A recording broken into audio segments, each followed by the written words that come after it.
Good afternoon. I'm Sharon Wells, and my co-host today is Clifton Jerry Thompson. We are super excited and want to thank each of you for joining us for our first edition of Creed Speaks. Today's focus is on education, self-determination, and school leadership.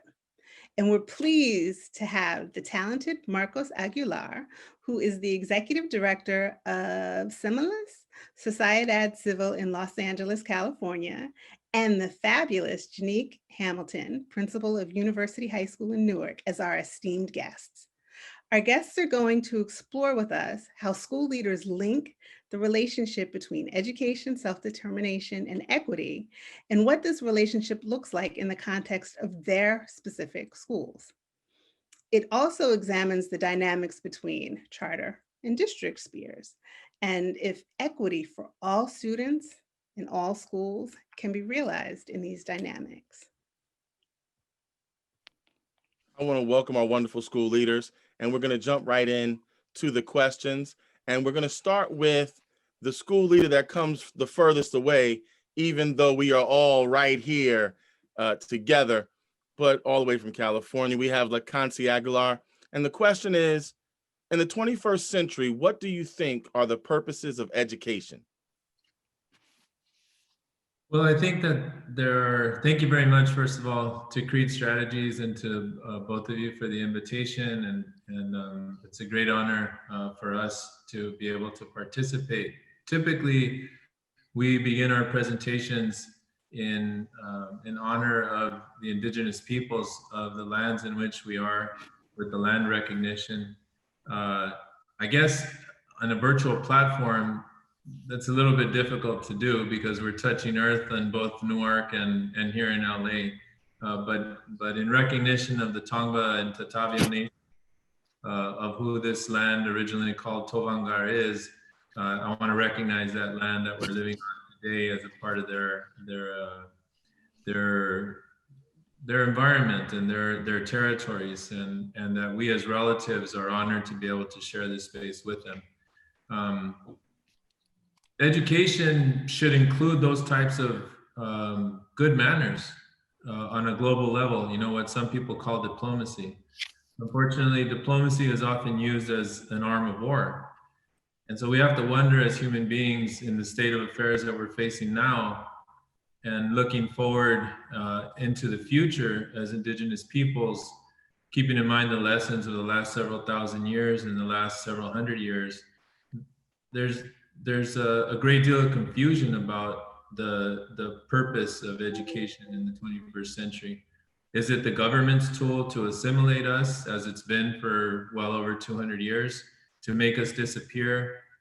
Is it the government's tool or a particular religion's tool to humanize us away from our savageness, away from our barbariousness, from our mercilessness, as was stated in the Declaration of Independence of the United States? Or does it become a tool that we develop and control to further deepen our humanity in harmony with our understanding of the world and our love of the earth and our love of our ancestors, so that we can respectfully and responsibly become good ancestors ourselves for the next coming 7 generations. I don't think there's a good answer in terms of the government's version of what I like to prefer to call schooling as opposed to education. There's a difference between having an education and being schooled. You know, even street kids know that. And I think it's important for us as autonomous people and communities to understand the difference so that we can therefore empower our communities and our nations towards the goals that we have in the full realization of our humanity as human communities. I know that education is important to the empowerment of our communities in this industrial towards technological society. How we become part of the resolution of the conflicts that this society has created, whether it's with climate change or whether it's with mass exploitation or neoliberal global exploitation of other countries, becomes a challenge that we share. And that's going to require creativity. So if education is anything, it ought to be a space where we can encourage the birth and regeneration of creativity among our children and among our families, and certainly one would hope among educators in that field. Constance, I want to say thank you, because not only was that an insightful answer, but it really encompassed all that education should be about. And so, Principal Hamilton, I'm going to ask you the same question, but if I may, Sharon, I'd like to add number 2 to her question as she answers, because Leader Aguilar's answer was so in-depth. So, Principal Hamilton, in the 21st century, what do you think are the purposes of education? And as a school leader in the 21st century, how do your actions reflect those purposes? Thank you. Good afternoon, everyone, and thank you for having me. I'm honored to be here, one, and I think this discussion is just so necessary. And it's necessary right now at a time where education is, we're being challenged really to create opportunities for learning and education that previously wasn't the norm.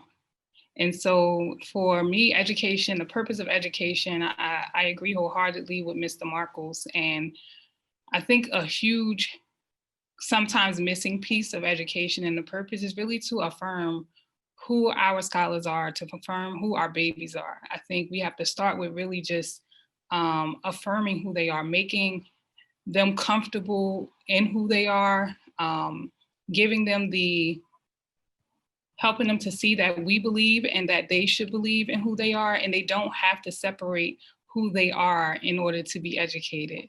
I think in addition to that, just really empowering them with what they need to navigate, to achieve their vision of success. I think it should be driven by knowledge of our students and not separate from who they are. So if we take who they are and bring that to the table, how does that then masterfully create opportunities for their learning experience? How does that excite them at an entirely different level to really explore and be a part of a system that is, not always reflective of who they are? I think at the center of it, it has to be their voice. It has to be student voice. Recognizing, providing more tools and resources to students who do not learn in the traditional sense. I think it's just really critical. So we should do more than just socialize students to engage in the world that, like, as it currently is, versus creating opportunities for them to change the status quo, to be a part of it, to challenge it, I think is what it is. And the second part of your question is, how does our school reflect that currently? You're on mute, Clifton, I'm sorry. I apologize. How does your school or your actions reflect what you just said? So for me in our school, I think the biggest thing is hearing our students and bringing student voice into all forms of discussions that we are having with our scholars. And so yesterday we hosted a town hall yesterday afternoon. We are constantly creating series of Our Voice Matters and Your Voice Matters town halls, which began last year as my first year at university, but continuing through this year in response to the feedback we received from our students. And so at these town halls, yes, we are talking about what's happening. First, we started our school level. What's happening in our school and what would you like to see happen? And I think that's important. In my first session with the students in this town hall, they shared with me who they want to see educating them and why it's important to have certain people in the classroom with them and how it can help them expand their appetite for knowledge. And that blew me away. We went around the school and we left Post-it notes throughout the building of what we envision our school to be. And this was, again, done with students. And creating what we create as a budget for the year, I held meetings with my student body, my student government and the student body, because they should be a part of the discussion when you're talking about budget and what we're bringing into the school. They should be a part of it. And so just really ensuring that our scholars have a seat at the table, I think is a really big part of responding to, and as I said earlier, affirming who they are. Thank you. So I heard both of you talk about honoring students, who they are, what they're bringing into school, into the classroom with them, and their culture. And so when I think about that and the education process, it makes me want to know, what does your hiring process look like? I mean, how do you make sure and how do you identify individuals whose values and whose work practices are aligned with what you will have, what you believe is the purpose of education?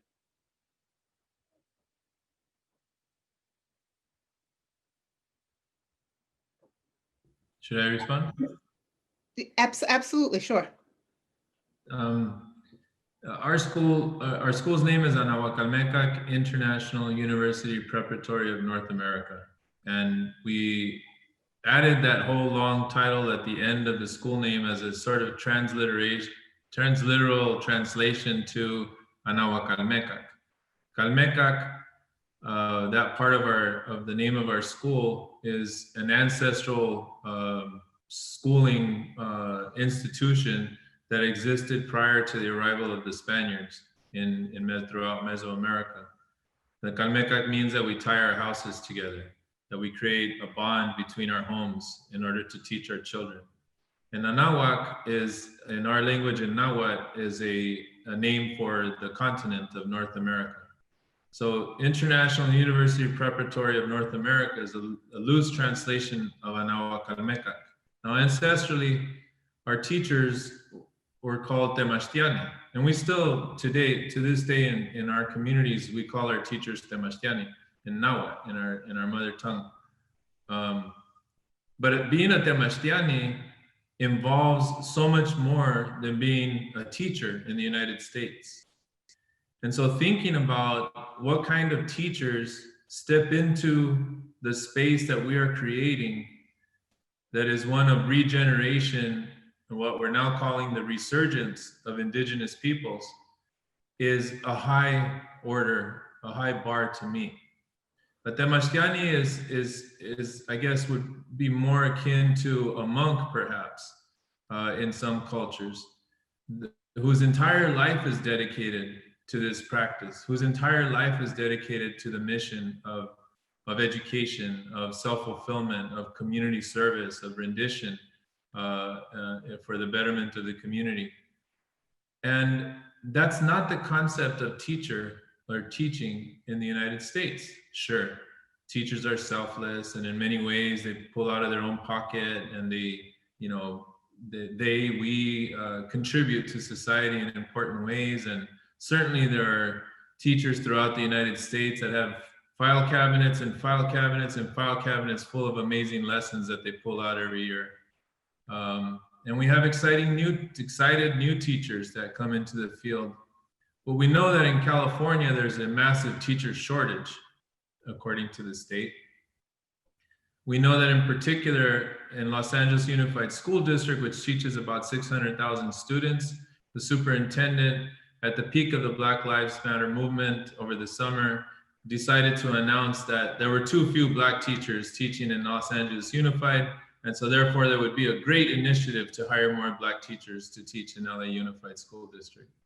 Throughout the state, I've remarked in my own writings that the majority of the teachers are white in California. The majority of the teachers speak only English, and they reflect a 20-year policy of No Child Left Behind. They reflect decades of English-only law imposed in California to kill bilingual education. And they reflect not only a monolingual and a monocultural perspective about teaching and education, but also often a violent white supremacist vision of education. a violent white supremacist vision of patriarchy, a violent white supremacist vision for our children, in which they become, at times in Los Angeles, even they're pedophiles, to deal with reality, what it means to deal with teaching in our community. And so when we think about who we want to hire in our school, we have a lot of things that we don't want to see in our school. We have a lot of things that we are rejecting. We have a lot that we are contradicting, and we have a lot that we're aspiring for. And so we have to settle for reality often, right? And the reality is that the ideal candidates in our school are those who have spent the time to immerse themselves in their own culture, to immerse themselves in a multilingual vision of their life, to immerse themselves in an understanding of an international connection among human beings on this continent and around the world, to immerse themselves in their own creative expression as human beings, to immerse themselves in what creates a sparkle in their eye. Because if your teacher doesn't have a sparkle in their eye, they're not going to respect the sparkle of the children's eyes. And so we have this vision of a Calmecac, of an indigenous resurgence school. And we share that with many Native peoples across the continent, maybe around the world. But our communities are also still suffering from the centuries of oppression, from the miseducation, from the misogyny, from the realities of colonization. And so then initiatives to be able to uplift the recruitment of American Indian teachers, for example, are very small. Locally, the Claremont colleges have invested several $1 million in recruiting American Indian teachers. Last I checked, they had 12 candidates. So we're talking about minuscule numbers of impact, which I'm sure is going to be the reality for the next decade, unless we uplift the importance of changing the demographic constitution of the teaching force across the United States to reflect the demographic constitution of the student body. Principal Hamilton, how you go about your hiring process and making sure that your candidates or the people that you hire fit your school? I just want to pick off where Marcos left off with, changing who has the opportunities. Here at university, we actually have a teaching academy as a part of our school. A premier academy at our school is our teaching academy. And it's funny, we were meeting yesterday and we were discussing the focus of our teacher academy, which this is the second year of having a teacher academy, which the purpose behind it is really to produce students who have come through Newark, the grow your own mentality, come through the city of Newark, are residents of the city of Newark, are interested and committed to being educators and have an opportunity to do that right here in high school. These students will start off with some experiences where they engage with lower level students, elementary level students. They are trained around literacy and go into other schools. And again, this is just to really expose them to the importance and why they are necessary. And then in addition to that, going through some coursework with partnerships with colleges. Montclair State University is our partner, and having the opportunity to gain and begin their college experience and college credits right here as a student at University High School. And the idea and the mentality, and our teacher, who is the lead over the Teacher Academy, is like myself, a graduate of University High School. Went to the school as a student, is now back leading our Teacher Academy. And the values that he has around the importance of his experience here as a student, and now his experience here as an educator in our building, I think is really just lends greatly to the work we are trying to do with our Teacher Academy and creating, again, a grow your own mentality where our students come back and actually then serve as educators in our school community and of course in the Newark community at large. I think that's a huge lift. And I think it's, like I said, just so necessary And what a way that it can change the landscape of education, and what a way that it can change the insight of the educators who really do understand and value why they are necessary in our school and schools around us. In addition to that, I'll say that you mentioned just hiring staff, and I think that's an important component of it as well. For me, every person that walks in this building is an educator. I met with a candidate as we speak of hiring for our head custodian position. And we had the conversation today about, you're an educator in this building. And so no matter what role necessarily position you have in the building, I think it's important that the values still align and that we all understand why we are here and how we really do set the tone and model for students beyond what's on the sheet of a paper as curriculum. But who they are, who they can be, your belief in them, your willingness to support them. So for me, it starts with the values that people bring to the table. And I think, in our hiring, I push my leadership team to really get to the core of who the person is. And I do believe that you can get a sense of that in an interview. We give them certain statements, we give them certain scenarios just to kind of hear at the center of it, at the core of who you are, what are they communicating to us?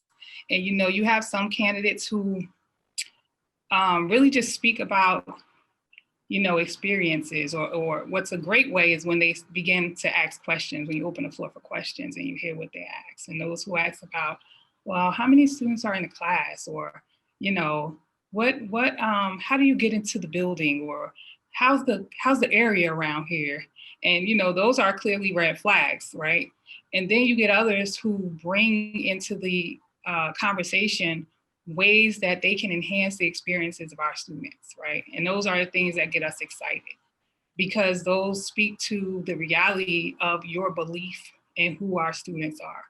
And not only who they are, what they are capable of, and your responsibility in helping them to see, vision, and live in the now, in their reality for who they'll be in the future. So Principal Hamilton, I'll let you start the next question, because both of you talked about bringing in educators that already meet what you want. However, sometimes we know not everyone is right there. And LaConte Aguilar, you talked about being realistic. So when you get that person that you have to bring in, because we don't want to start off a year with vacancies or even have vacancies during the year, how do you support them in growing to become the educator you want them to be? And with that, how do you empower them and bring out their self-determination so they can bring that out in children? Awesome. And I think what you said at the end was key, that we must empower them, right? We have to lead and support them the way in which we know that we want them to lead and support our scholars. So that is key in the work we do. For example, this year I have new staff members, and I started the summer off with sending each of them a welcome card. Just welcome to our team. Some things that just stood out for me in their interview that I was excited about them bringing to the school. Some are brand new to teaching. And when you're new to teaching in the middle of a pandemic, there's a lot of questions around, how am I going to do this? And, the card just served a purpose. Yes, I'm excited about you being here. 2, this is why, because this is what stood out in your interview. And so you do have what it takes to be successful right here. And so that initial just confidence building is really important, because that's what I expect them to do with my scholars, to feed into them, to sow into them the belief in themselves, because that alone is a huge feat for my scholars, for my babies here. And so I need to do that. Also, just helping, we are all learners. We are all learners, and our school has to promote learning from the top all the way to the bottom. And so when we engage in book studies, it's important that we understand that we learn alongside. There's professional developments that I don't have to attend. I love to go with my staff because we're learning together. And we're growing and we're gaining insight together.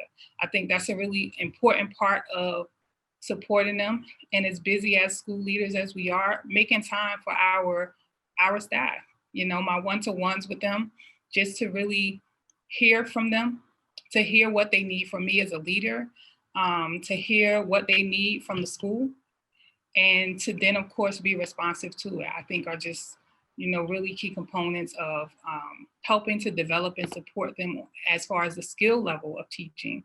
But in addition to that, just really supporting who they are as a person and validating who they are as an educator in this building.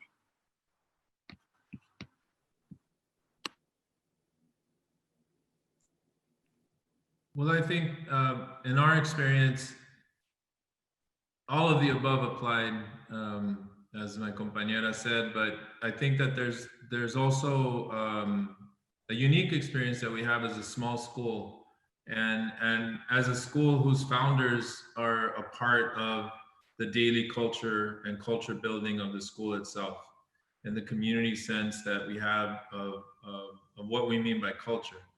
But there's space for teachers who are perhaps not Indigenous themselves, or teachers who have not been able to study Indigenous culture or language. And there's a space for teachers who are developing in their understanding of critical pedagogy and other professional expectations that we have with regards to the implementation of the International Baccalaureate, for example, that we implement in our school. And so we provide a tremendous amount of access to training, both through the IB as well as through our own trainings unique to our school, with weekly meetings, with regularly scheduled monthly meetings to be able to engage in that kind of training and community experiences. But certainly there has to be a foundation with which to work, you know, and so unfortunately, I would have to say over the years, we have definitely found ourselves in the position where we had to hire somebody who at least was not able to be able to fill a credentialed position. And certainly we've given them time to fulfill their professional obligations to a minimum standard of expectation. And sometimes that's worked out. And sometimes that person has learned a great deal by being a part of our school community, and we hope has contributed to them being a better teacher somewhere else, you know, especially when they're not from our culture or from our community background. But I think that the goal would certainly be, and where we're moving now, Principal Hamilton reminded me of, is where we're moving now is having our own alumni, now having graduated 8 generations of students from our school, from kinder to 12th grade. We're now seeing our student graduates graduate from college, returning as alumni to teach in our classes, and continuing the movement that way. When we began the school, we recruited from among our parents, from parents who were teachers themselves, or parents who through our school became teachers, enrolled themselves in college and studied education to become credentialed teachers, and then began teaching at our school. So we've had several unique experiences that way that I think are important. But I think systemically, there is still a huge challenge with how the state or how the government on a national or statewide level or even regional addresses these teacher shortages and the fact that teachers are leaving the profession by droves, according to some indications. And that is that there is a huge disconnect between teacher preparation programs that do not reflect Principal Hamilton's community-based intergenerational approach, but teacher preparation programs that don't even meet like the professional aspirations of somebody who's planning to become a professional educator. And so then they get disillusioned, or then they immediately move into administration because the salary is much higher in administration, right? And so we end up losing on the basic questions of the economic incentives in this system. have to be fundamental. And so finding a way for the government and public funding to be able to support the economic incentivization of the teaching profession as much as the social incentivization of the teaching profession is important and can't be left out of the equation. I love how both of you are thinking of ways to build your own pipeline and, recognizing that there are shortages and that there are various certification requirements and loopholes and challenges, just really thinking about how you can immerse yourselves in the community to identify individuals that you can groom to come into your schools and work with your students is phenomenal. So with that said, Jerry. So look, I can't see, and I'm trying so hard to say it right. What do you see as being the biggest barrier to giving all children access to learning that is racially and culturally empowering? And if you could, discuss the relationship between racially and culturally empowering education and academic rigor. And I know you touched on it earlier a bit when you talked about the IB program, but I would love to understand your take on those two questions. Well, I think the relationship between racism and rigor is real. Often rigor has been synonymous with racism. Otherwise, the state of California university systems would not have unilaterally stopped relying upon the SAT for admissions decisions had the rigor of the SAT truly been an indication of the quality of the education a child received or access to quality education that a child received. And so we have to be able to redefine this idea about rigor, which to me always reminds me of rigor mortis, and really be able to think about what some people put in terms of 21st century skills, but now people are thinking about the skills needed for the year 2025. The World Economic Forum put out a list of the top 10 skills that's being shared on International Baccalaureate social media tools. And at the top of the list is analytical thinking and innovation. And so if that is at the top of the list, analytical thinking and innovation, how does the educational process reflect innovation? How do we not measure, but how do we record and reflect upon the developmental process children can demonstrate in how they grow in understanding their ability to innovate? What opportunities do they have to innovate as students? What opportunities do our teachers have to innovate as teachers? And how do we record that and demonstrate the impact of that? There's a disalignment between what many experts are recognizing as these universal human qualities necessary in order to thrive in this next century and what the educational system is offering up to our communities as rigor.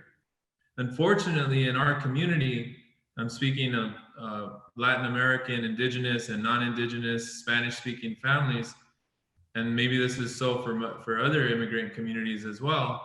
Often, English and learning English is synonymous with academic quality. So the idea that they're sending their kids to school is so that they learn English.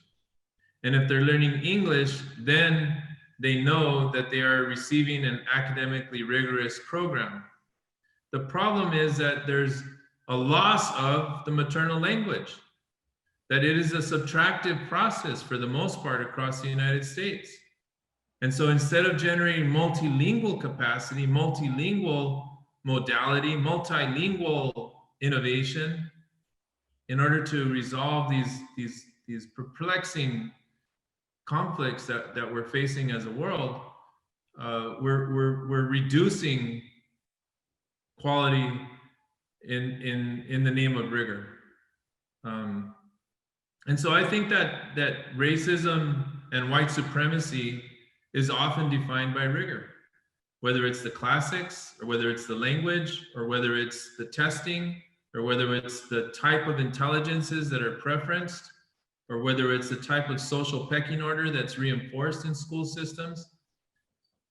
That century-old system of industrial education that exists in the United States today reflects the racism from which it was born.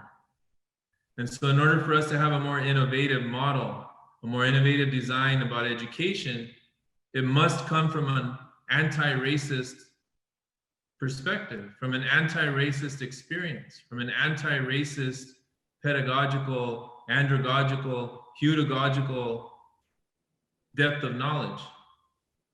And that's still wanting in the United States. Principal Hamilton? Wow, I agree with everything Mr. Marcos just said. I think you mentioned the biggest barrier. I think the entire system is a challenge and a barrier. Just truthfully, having gone through the education system, the way it's structured, the packaged curriculums that are supposed to be this kind of one size fits everyone is just not a reality to expect students to follow verbatim, get in a line, be so systemic with what the outcomes are.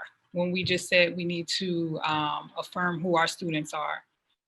And I think the more we bring into the picture our students and center learning around that, their interests, their natural experiences, I think rigor increases at a much quicker pace, simply because students are more interested in learning. And when you're interested in something, what do? You go and you find out more about it. You go and you explore it more. You go and you research more. You go and you figure out ways. That is what any person who's more interested in something, when something speaks to you and you can learn through those experiences, you don't sacrifice the rigor. The students almost create opportunities for their own rigor. And they become self-directed learners in their own right, because they are hungry about the knowledge that they are experiencing. They feel connected. They see the value in it, right? Whereas when you get these packaged, again, and even just who's producing these curriculums that are guiding the instruction, right? Who is producing these large curriculums that are guiding instruction? The lack of people who are reflective of at least the students we serve right here is a true connection to the challenges with the rigor.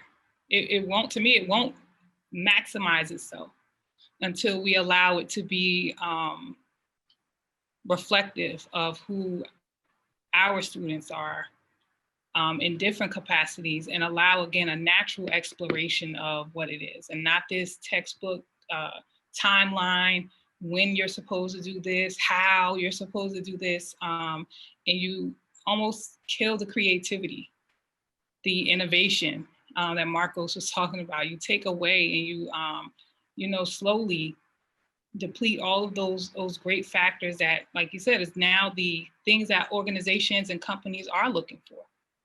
But it's almost opposite of that in a lot of places. And there are some systems that I think are creating opportunities for students to explore their interests.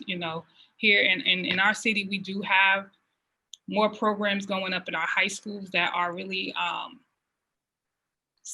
reflective of different academies. Like we have the Teaching Academy and the Law Academy at our school for students who are particularly interested in exploring those things. So you do have some academies that are created for students to have options on what their interests are going into high school, which I think is a big step in the right direction. But you still, again, have to look at what the curriculums look like, how are they packaged, how are students expected to explore and go through the learning process in those systems. So when curricula and pedagogy is aligned to our student populations, then rigor can become anti-racist as opposed to what it is currently.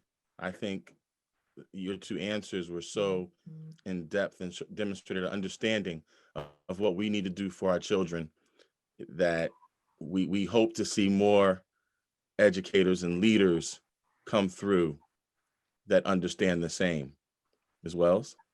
Yes, no, I agree, and I'm really impressed with hearing both of you talk about using and leveraging anti-racist creating an anti-racist environment, as well as leveraging student interest to propel and excel academic rigor and to push our students to achieving high intellectual performance and high levels of academic performance and excellence.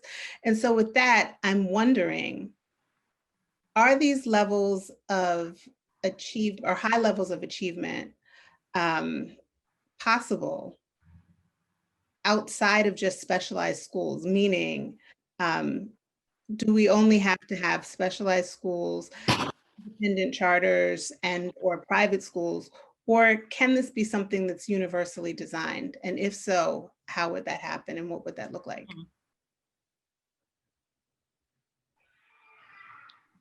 And I'm going to ask Principal Hamilton to answer first. I think as an educator, you have to believe that it's possible. And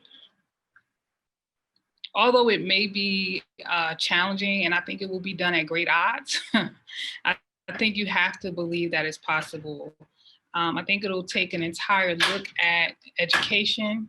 And I think the current pandemic to me, the current pandemic actually is an opportunity, one of those spaces where it's opening up a different lens of what education can be like. You have students at home and the independence of learning that is necessary in this space. They can't be on a computer all day long, right? So how do you prioritize what is necessary for them to have? And in prioritizing what is necessary for them to have, how do you create opportunities for them to become independent learners and exploring things in a way that traditionally became very structured and centered around being, in a space and having certain direction, but creating opportunities for them to build on that becomes even more important inside of the building, outside of the building. And so I think you have to believe that it can be done. I think opportunities that exist right now is really for myself and people like Mr. Marcos, who are not in the same space and typically probably wouldn't even have conversations like right now, but to build on those things and create expansions of the opportunities and the values of education that are brought to the table by everyone, I think is just really important. And I think the more we can bring those experiences to the table from varied places, that's what will create opportunities to challenge what's the status quo right now, what is happening in education right now. And I do believe it is achievable. I wouldn't work every day if I didn't believe it was achievable, not just in charters, but I think it can be something that can be done. I think, though, again, it has to be a collective effort. I think collaboration is key. And to remove the traditional capitalistic center of education. It's a business. And at the end of it, I think, people make a lot of money off of education and in the current design that it is. But I think if we remove some of the realities of the economics and become motivated by the children at the center of what the decisions that are making and how creative we are, I think it just really will help us remove economics and just become motivated by the children.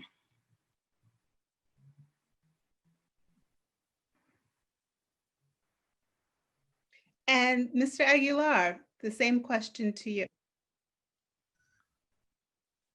Um, you know, people like Sir Ken Robinson and Sujata Mitra, among many others, are urging American educators and policymakers to rethink the idea of public education massively and calling for no less than a revolution. Now, these days, you know, I've been one calling for revolutions for a long time now, and these days it seems like every Tom, Dick, and Harry is calling for a revolution of some sort. But when we think about the points, especially the last points made by Principal Hamilton regarding the culture of capitalism and how it is the culture of education in the United States, but really in everywhere the United States has influence in around the world, and especially in the context of education as a business.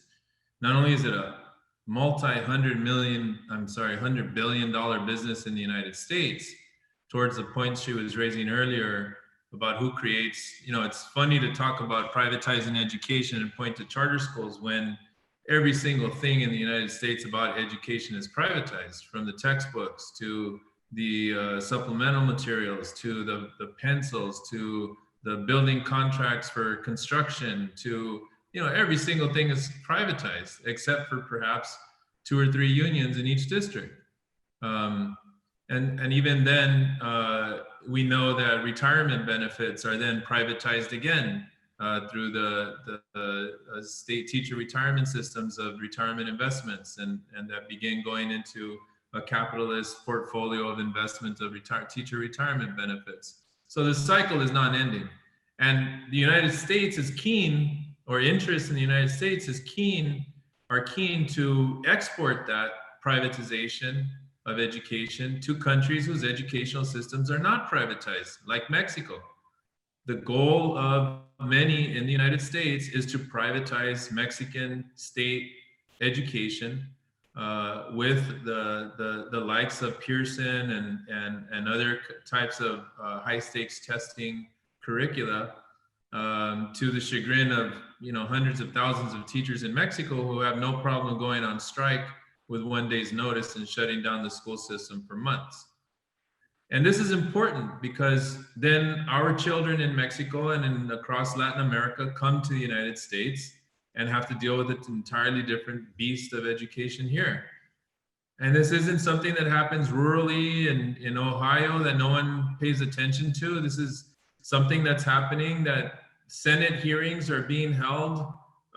You know, last one not too long ago, with the head of the Border Patrol agency, with a question by one of the most anti-immigrant senators in the Senate, pointedly asking the Border Patrol head if it's true that children are coming from Guatemala speaking not even Spanish, but only speaking their Indian language from the hills of Guatemala. And what are US schools supposed to do about that?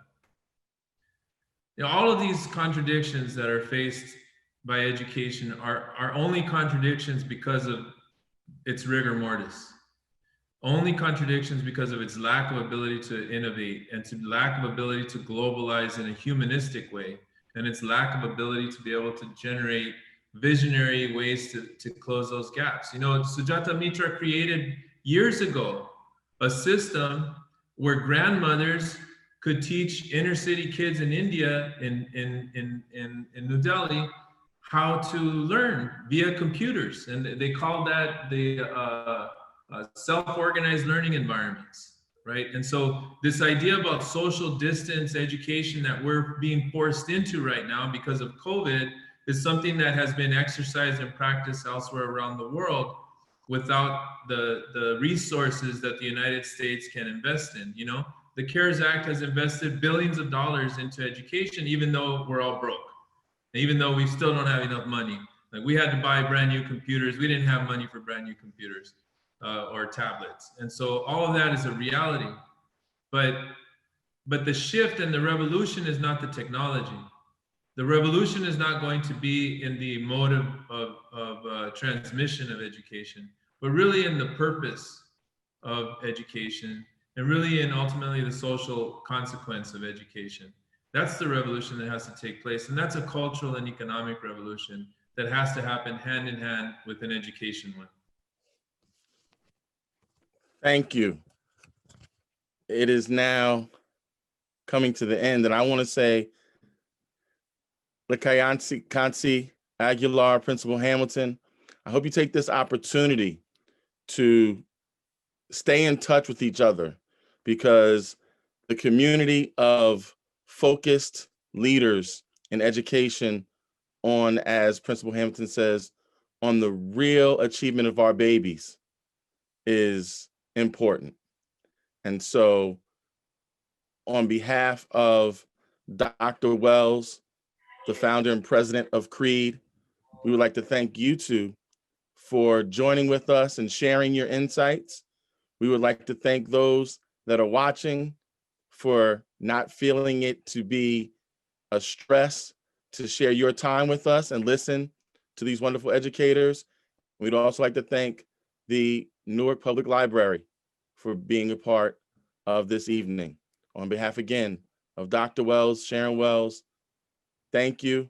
And please join us for the series of speakers that we will have and bring to you. Good evening. Thank you all so much. Yes, thank you all. You were wonderful.